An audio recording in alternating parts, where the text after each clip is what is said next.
வருடத்துக்கு ஒரு தடவை அமல்கள் அல்லாஹ்விடம் உயர்த்தப்படுகிறது.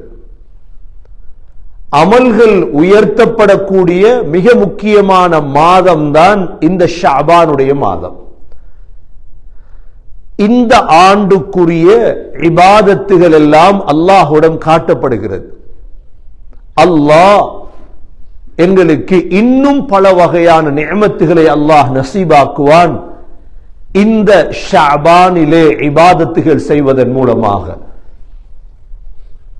கண்ணியமிக்க சகோதரர்களே, அல்லாஹ் இவ்வாறான சந்தர்ப்பங்களை தருவது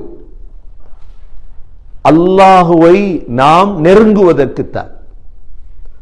இந்த உலகத்தில் எவ்வளோ காலம் வாழ்கிறோமோ அதிலும் விசேடமாக சகோதரர்களே 10 அமல்களை ஸல்லல்லாஹு அலைஹி வஸல்லம் சொல்லி தந்தார்கள். அந்த அமல்களை செய்வதால் மலக்குகள் எங்களுக்கு துஆ செய்கிறார்கள். மலக்குகளுக்கு கூட எங்களோடு இரக்கம் வருகிறது. மலக்குகளுக்கு கூட எங்களோடு இரக்கம் வருகிறது. இன்ன அடியான் இவ்வளோ நல்ல அடியானா என்றால் மலக்குகள் அல்லாஹுடைய இபாதத்திலே தான் இருப்பார்கள். மலக்குகள் சுஜூதிலே, மலக்குகள் ருக்கூஇலே, மலக்குகள் சாப்பிடுவது கிடையாது, மலக்குகள் திருமணம் முடிப்பது கிடையாது. மலாயிகா